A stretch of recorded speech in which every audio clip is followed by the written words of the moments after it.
Hello, Lisa with Sacred Living. I'm here with your reading for the week, Sunday, January 15th through Saturday, the 21st. And today, to switch things up a bit, I am using Denise Linn's cards of the Sacred Destiny Oracle. And I also have your three archangels. So at the end of the reading with the Destiny cards, you can be thinking about whether you resonate with the message of Archangel number 1,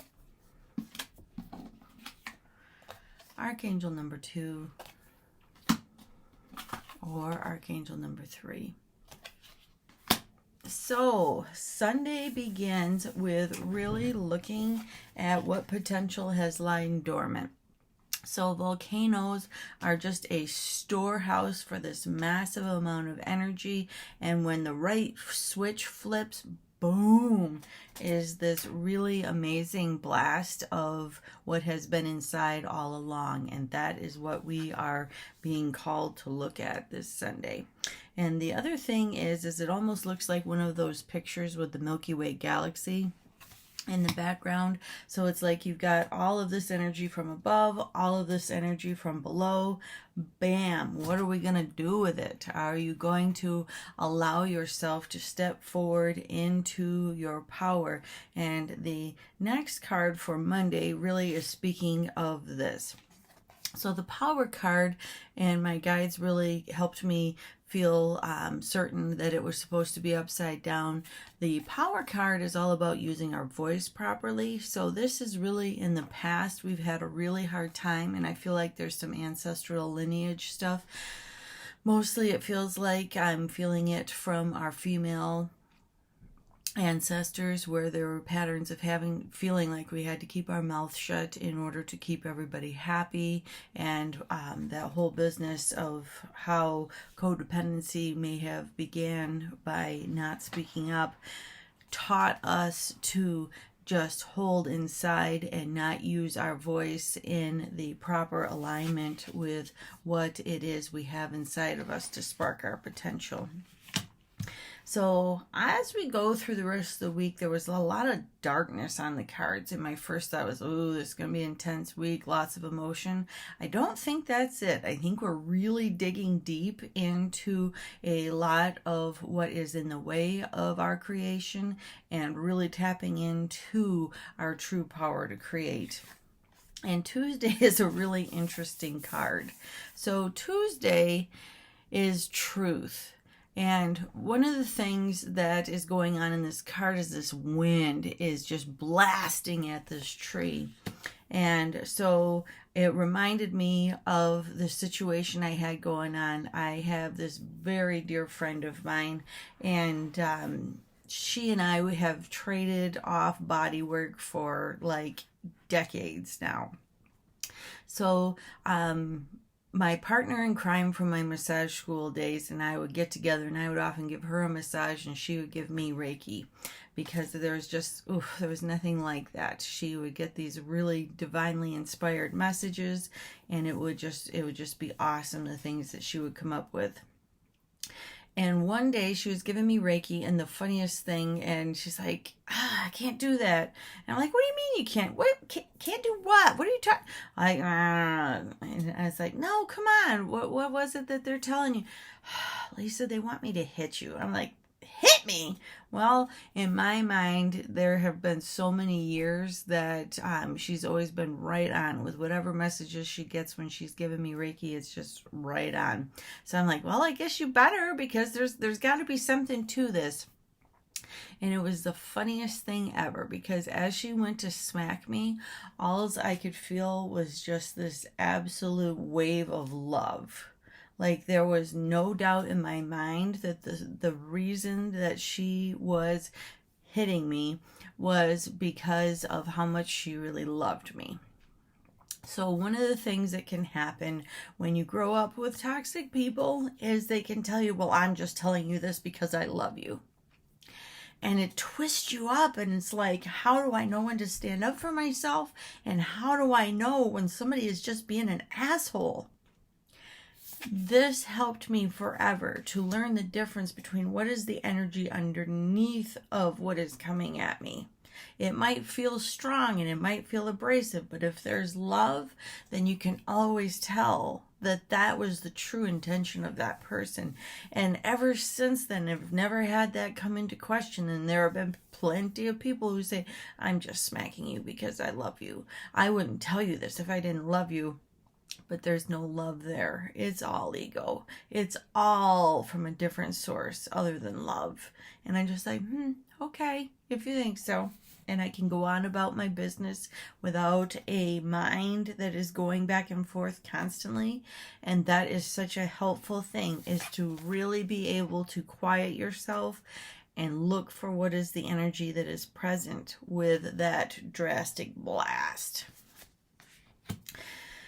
And that's one of the things that it talks about in this reading, is sometimes we have to absolutely sit in the quiet so as to be able to discern.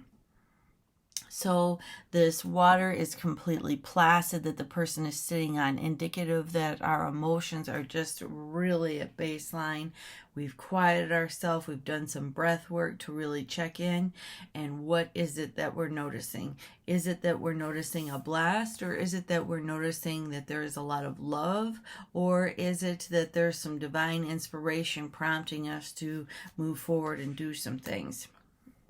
So the next two cards are pretty similar. They're talking about some weighty things that have made our normal method of transportation a little inaccessible. So both of these cards are heavy duty into water, and both of them have a bird that has really long legs and is able to navigate around even in this tough terrain. So the first one is embracing, and look at how calm everything is, and it's just got like this golden energy that is flitting around in the dark. So this to me looks like the initial inspirations of some of the things that are starting to really surface and manifest for you.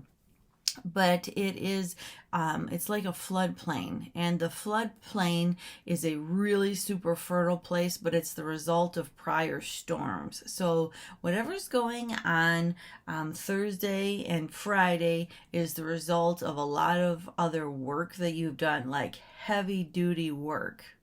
Heavy duty work. Like a floodplain has taken the topsoil and it has just been rushed by a really drastic storm, has taken it to a different place, and this is where it's landed.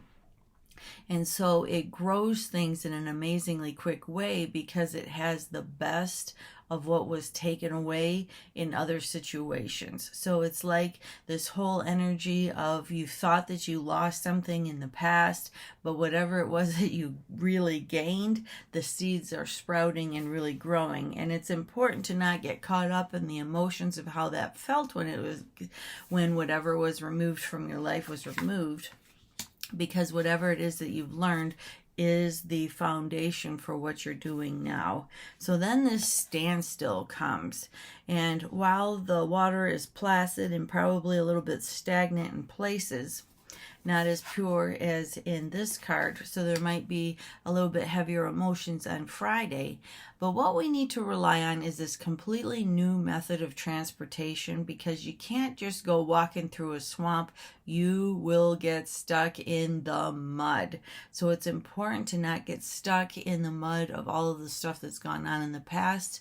Go around it and take a look if you need to, but don't get stuck in the mud.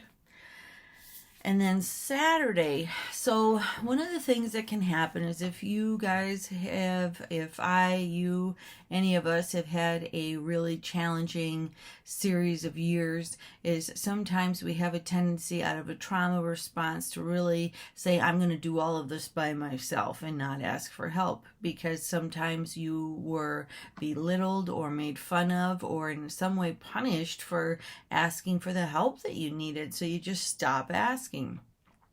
And so this card really implores us to use our resources, but to recognize that sometimes where we have to start with asking for help is that spiritual connection that we have. So this forest is so alive. There is a network of tree roots that travel from one end to the other and communicate a lot of different things.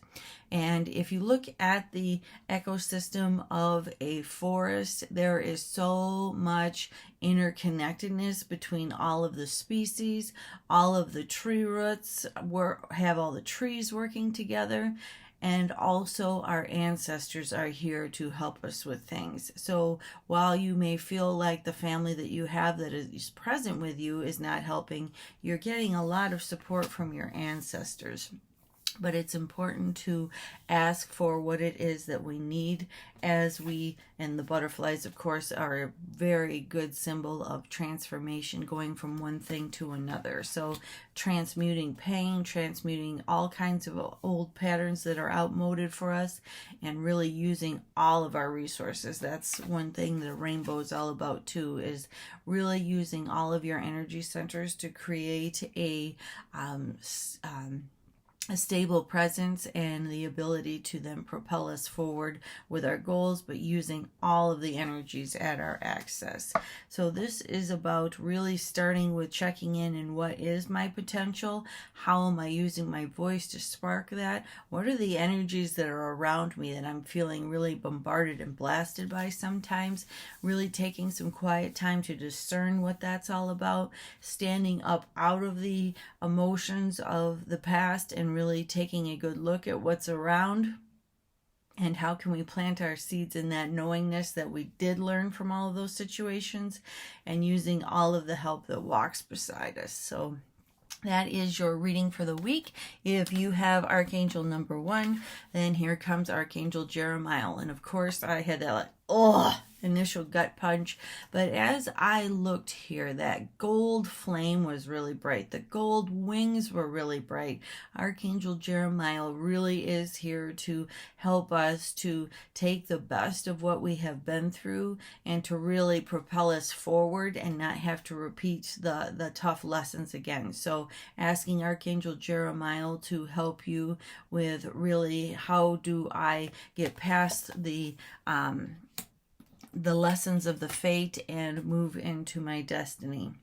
If you have Archangel number 2, you have Archangel Gabriel, and she's here with this trumpet, but she's looking around and she doesn't have a hold of the trumpet. And so it's like there may be some time before you feel the delivery of the message for what you're supposed to do and what your instructions are for something that you've been asking for help with. But what was really bright to me was her orange dress. Orange is the color of the second chakra. It's all about our relationships and connections to others. So if you have Archangel Gabriel, while you are waiting for the messages that you have asked for, and the trumpet is really close to her hand, be focused on how the people are acting around you. Are people quiet and calm? Are they excited and stressed? Be paying attention to what that is, because they're really reflecting a lot back to you about what you have going on for your own self right now. If you have Archangel number 3, then you are receiving the support of Archangel Michael, and he is here with his strength to help you move forward if you ask, with all of these tasks of reaching the fullest extent of your potential. Sometimes I use the words a most benevolent outcome for the greatest unfolding of my destiny. That's how I word things. Lots of times when I ask Archangel Michael to help me move forward, help me have the courage and know where to step, is lots of times my prayer. So those are your messages for the week. I hope they're a blessing to you. Have a great week. See you next time.